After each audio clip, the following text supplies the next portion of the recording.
agradecer, né, a sua participação aqui com a gente, no projeto Músicas em Transe, para falar sobre sua entrevista, né. E aí eu queria que você comentasse um pouco sobre si, né, como você chegou no tema da sua pesquisa e se isso tem a ver com as suas aproximações que você teve lá com a Escola de Música do FMG, para a gente se localizar aqui, ou se de repente você é uma pessoa que adora carnaval, né, ou já tocou, participa de algum bloco, de repente isso também influenciou na escolha do seu tema de pesquisa. Bom, eu agradeço pelo convite. Eu sou Mariana, eu sou uma mulher branca, cis, autista, e eu sou doutoranda da antropologia lá no UFMG. Uhum, Eu ingressei na escola de música em 2019 e no final do primeiro semestre lá, eu tive uma aproximação com o tema dos estudos críticos da branquitude. Eu fiz uma pesquisa sobre estudos sobre brancos. uhum, Eu tinha visto um livro que mostrava um pesquisador branco pesquisando um grupo negro. E aí eu já estava com algumas questões acerca da branquitude. E eu lembro que eu me questionei, mas por que a gente é sempre o pesquisador branco pesquisando grupos que foram racializados? E aí eu lembro que eu fui fazer uma pesquisa e cheguei num livro que chama Aqui Ninguém é Branco, da Liv Sovic, que é de 2009. E aí eu estava fazendo uma disciplina do mestrado, Seminários em Música e Cultura, e tinha um trabalho final e resolvi então dialogar com essa pesquisadora, que ela fala de pessoas brancas no cenário musical aqui do Brasil, e ela fala especificamente da Daniela Mercury. Aí eu fiz uma pesquisa, apropriação cultural e Daniela Mercury, e apareceu um caso que tinha acontecido há um ano, assim, no final de 2018, quando ela tinha sido acusada de apropriação cultural. E aí eu cheguei numa crítica de mulheres negras ao trabalho que ela tinha feito, que chama Pantera Negra Deusa. E aí eu queria ler a fala dessas mulheres, se eu posso? pode, claro. Porque foi a partir daí que que me deu assim que tivesse a provocação para pensar a respeito. Sim. Então essa é a fala da Larissa Luz, num show que foi em fevereiro de 2019 em Salvador, é o grupo Ayabás, que chama. Ela falou assim, querem a música dos pretos, mas não querem os pretos.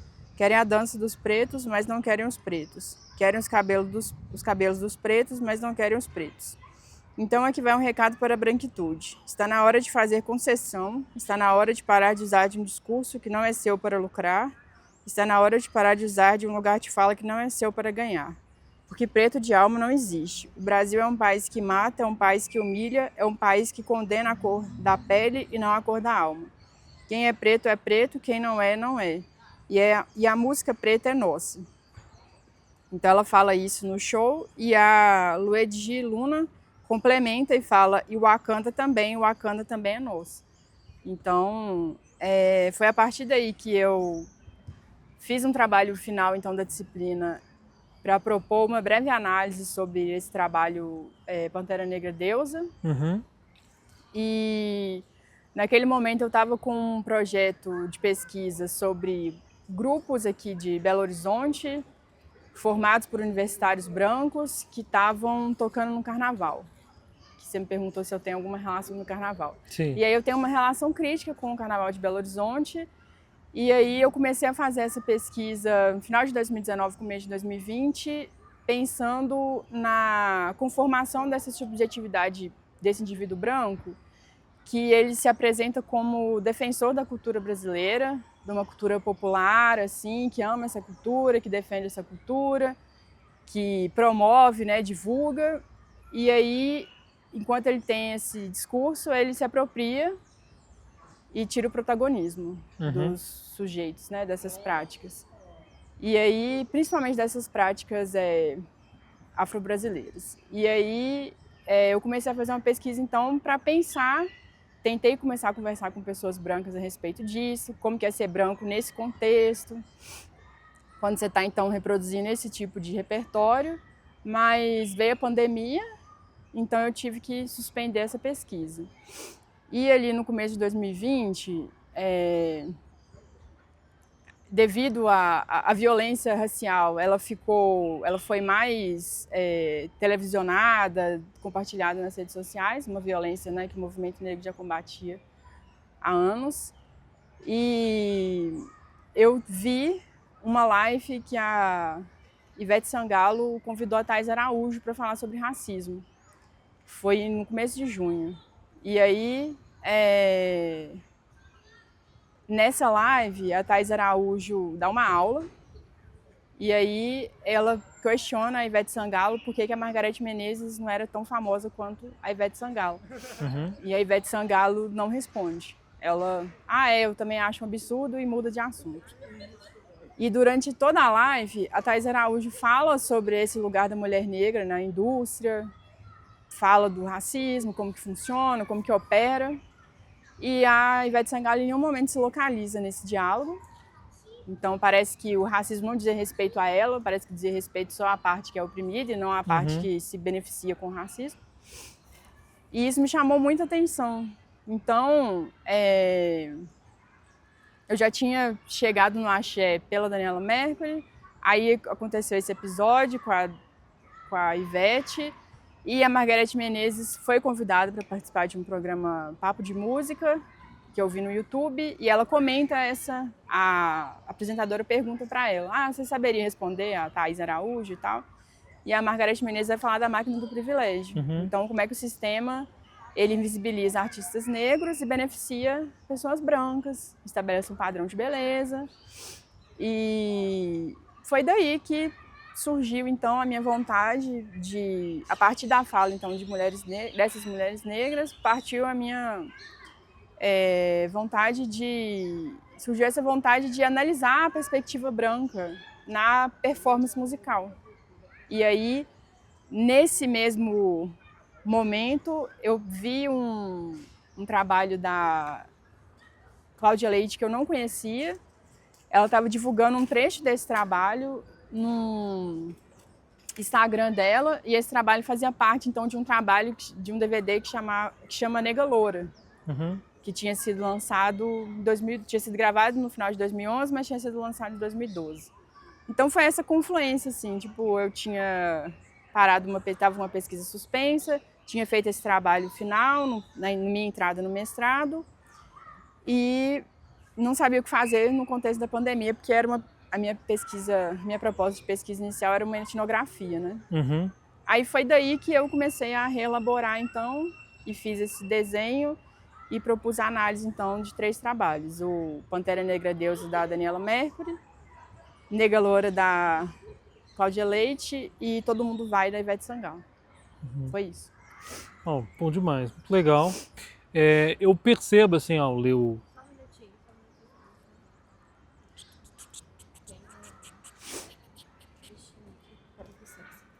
Saiu. Não saiu, era uma joaninha. Licença, viu?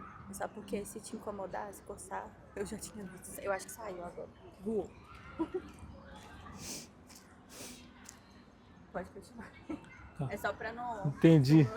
Porque eu, particularmente, eu tenho micose. Tá certo. Mariana, assim, ao ler o seu artigo eu percebi, assim, aí você me fala se tem isso mesmo, que você faz uma análise muito localizada, né, da relação do racismo, isso na música, né, no axé, mas ele é um debate muito mais amplo, né, com certeza, né? E aí eu queria que você falasse um pouco dos conceitos que você usa para poder localizar o seu objeto de estudo, que é no caso o axé, e essa questão da máquina do privilégio, que é o artigo que eu mais li, né, da sua pesquisa, mas você está falando aí dessas 3 cantoras do axé. Então, eu queria que você falasse sobre como é que o seu artigo, o seu trabalho se engloba dentro desse debate mais amplo que acontece dentro e fora das redes sociais. Né? Uhum.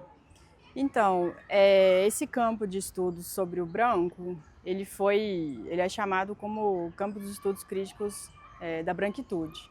Ele surgiu em 90 nos Estados Unidos e aqui no Brasil a gente tem 2 precursores, que são 2 intelectuais negros, que é o Guerreiro Ramos em 57 e a Cida Bento em 2002. E aí tem uma produção já de 2002 para cá, teve esse ato. O Lourenço Cardoso fez uma pesquisa de mestrado e mapeou, então, né, e ele identificou esses 2 trabalhos sobre branco no Brasil. E tem uma produção já considerável, apesar de ser ainda recente, né?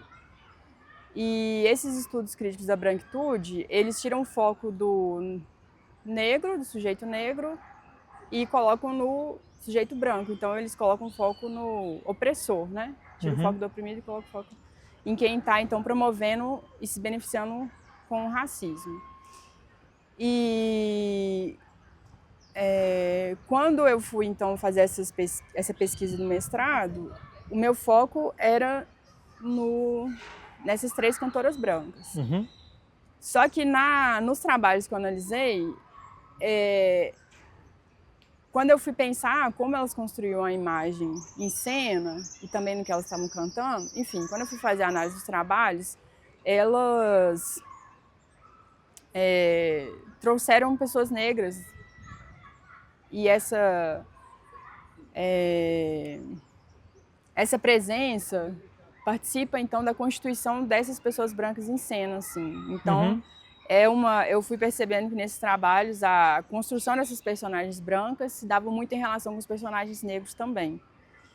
E aí foi uma coisa que eu fiquei um pouco...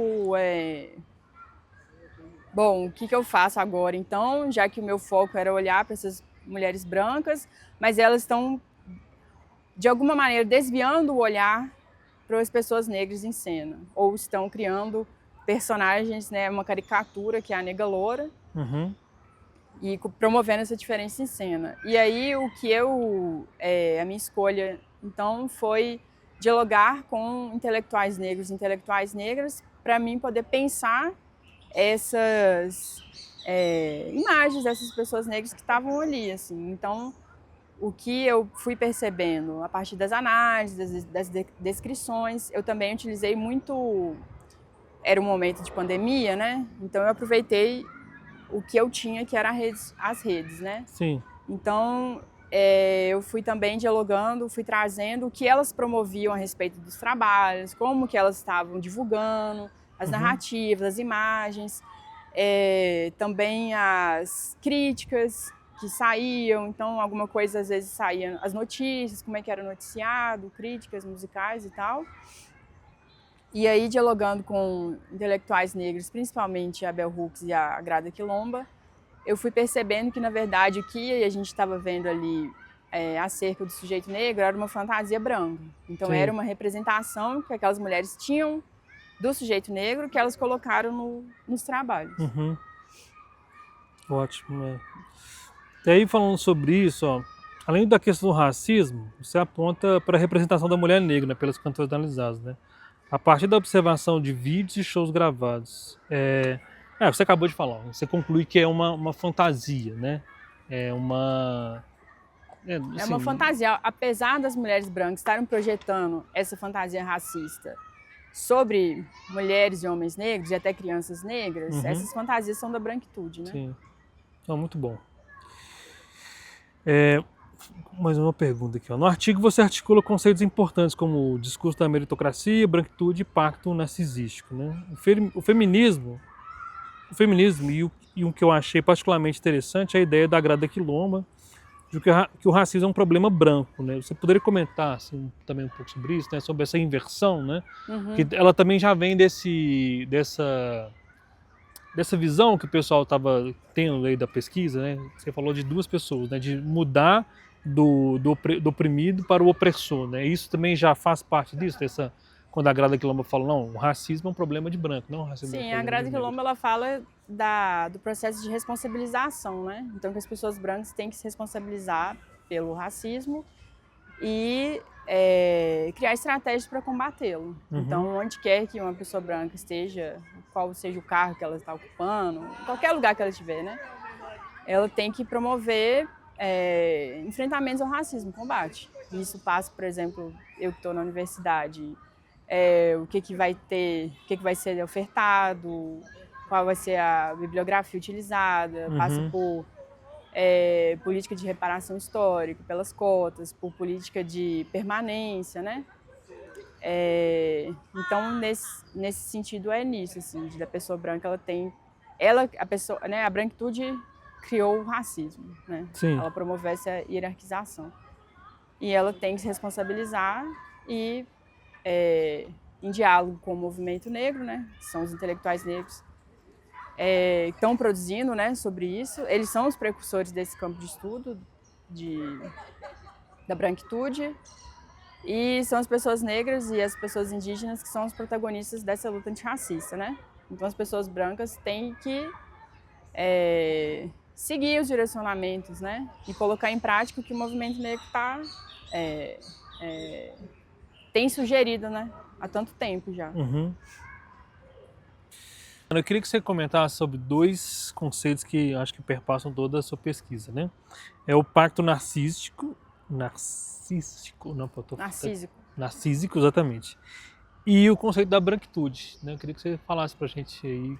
E se você quiser comentar também como é que ele se aderiu na sua pesquisa, ótimo. Sim, a branquitude refere-se à identidade racial do branco e é também pensado como esse lugar de poder, né? É um lugar que se constitui como um lugar de poder, e onde o branco olha ao outro e a si mesmo e atribui ao outro raça.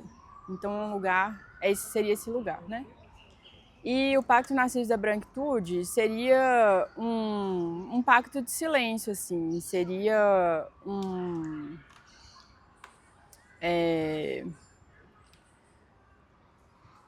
agora me fugiu uma palavra melhor, mas seria um acordo implícito entre pessoas brancas, que não é então uma coisa que a gente combina.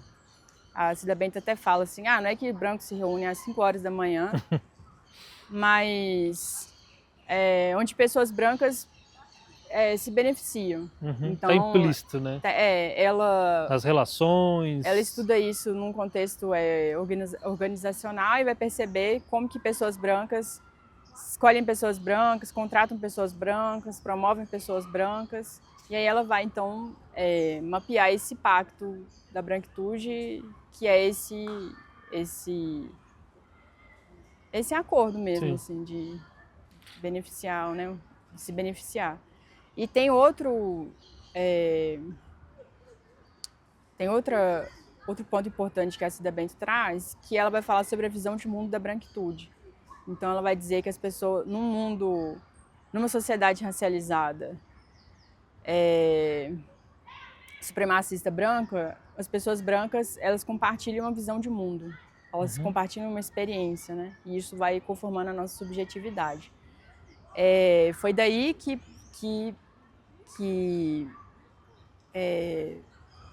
teoricamente, né, uma provocação teórica, que surge a minha pesquisa também, porque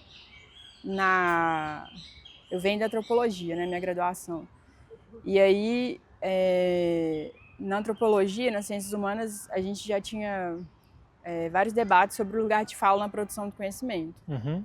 E aí, quando eu cheguei na música e tive, então, esse contexto que eu comentei no começo, eu comecei a pensar nesse lugar de fala na produção artística. Porque se a gente estava debatendo sobre esse lugar de fala na produção do conhecimento, que não existe esse lugar neutro, que a branquitude se construiu como neutro, mas não existe, né? E aí, então, a gente vai pensar nessa localização epistêmica. Eu comecei a pensar nisso na produção artística também. Porque quando essas mulheres negras confrontam, então, essas artistas brancas, né?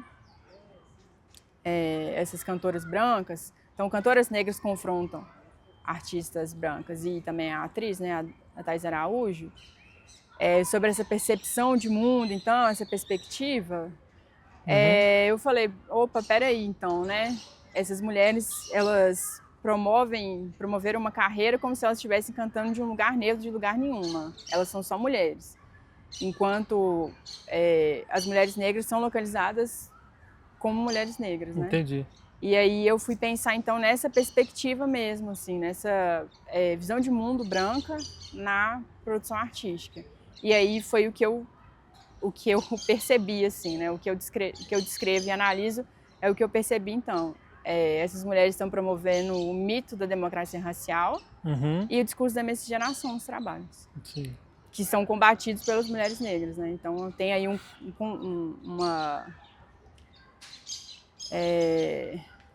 eu acho que essa pesquisa ela demonstra as perspectivas, né? Distintas perspectivas. Tanto dessa visão do branco, da branquitude, como na negritude, né? Negritude, eu posso usar essa palavra? Sim. Sim. É porque às vezes eu nem posso falar, né? Bom, mano, eu acho que é isso. Deixa eu ver se tem mais alguma pergunta aqui. Você acha que tá bom? Eu também acho. É porque eu ia te perguntar do doutorado, mas você falou que não quer falar. Tem alguma coisa que você quer falar ainda, de repente? Então só para fechar, eu acho que esse artigo, então, que você, né, que é que guiou aqui o nosso diálogo, Sim. É interessante porque surge então todo esse debate em 2020 e em 2021, quando vai ocorrer então um carnaval virtual, a Margareth Menezes vem a público e fala que não vai conseguir fazer a live dela porque ela não recebeu patrocínio.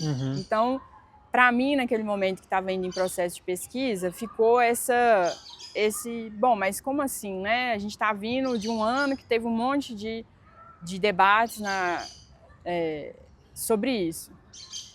Alguns posicionamentos a respeito disso. E aí, quando, então, na prática, é para essa política antirracista, então, ser efetivada, as mulheres brancas estavam lá com o carnaval ok, ia acontecer, e essa cantora negra, não, ela não teve investimento. Sim. E aí teve um influencer, Ismael Carvalho, que ele faz essa provocação, chama a Margareth Menezes para um diálogo, e aí eles conseguem, então, um patrocínio e ela faz uma live. Finalmente ela faz uma live. Agora, para fechar, vou aproveitar que você puxou isso, desde 2021 para cá, você percebe se houve alguma diferença em relação a essa observação do protagonismo negro no carnaval? Assim, porque você estava observando naquela época bem específica, né? Não, eu não percebo porque eu não acompanhei. Sim, você não continuou acompanhando. Foi acerca desse caso, acerca do patrocínio, eu acompanhei, eu vi esse caso específico que tinha muito a ver com a minha pesquisa naquele momento. Mas eu não continuei para falar. Sim, para poder falar se houve uma mudança. Não sei. Então tá jóia. Então obrigado, Mariana. Obrigada.